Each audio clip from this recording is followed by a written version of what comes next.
Assalomu alaykum qadrli vatandoshlar. Men Habiba Almarbek o'g'li Shafiya salomatlik markazining ilmiy xodimiman.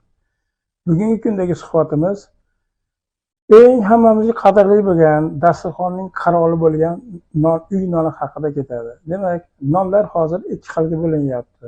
Uyda qilingan xamirturushda qilingan non va rus tilida droja deyiladi. Bizga asrda boshida kirib keldi, ungacha bo'lmagan. Yaqinda paydo bo'lgan narsa. Xo'p, bunga uzoq cho'zilib o'tiribmiz. Internetga kirib, droja haqida rus tilida, o'zbek tilida maqola so'rasalaring, bir dunyo maqola chiqadi uni zararligi to'g'risida. Yaqinda bozorga bordim.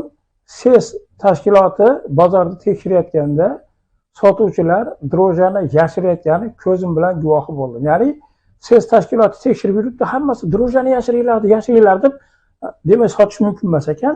Ular drojani bekitishga harakat qilyapti. Demak, qonunan ham mumkin emas ekan. Men ko'zim bilan ko'rganim aytyapman.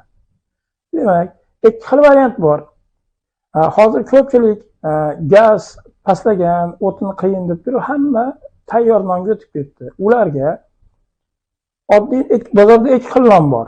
Yog' surkalmagan non bor, u arzon, ikkinchisi yog' surkalgan. Yog' surkalmagani xunukroq, yog' surkalgani chiroyli, lekin uni to'la usti yog', u oshqozonga botadi.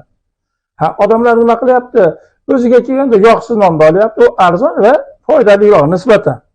Ya'ni yog'li yaraqlab turgani shpakilovka xolos, xuddi o'sma qo'ygan va kosmetika qo'ygan qizga o'xshaydi. Onam rahmatlik, ko'pchilik xamirturush so'rab kelardi.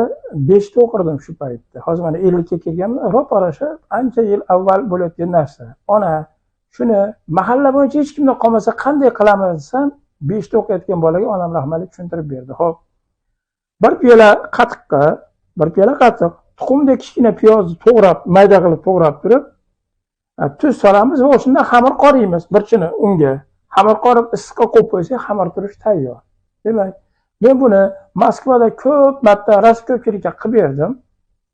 Xamirturushni qilish yo'li shu ekan. Oson ekan, murakkab emas ekan.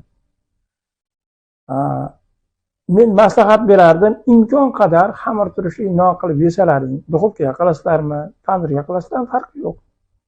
Hech bo'lmasa o'zlaringiz sog'liqlari uchun qilib yesalaring, bu sizlarga albatta foyda beradi.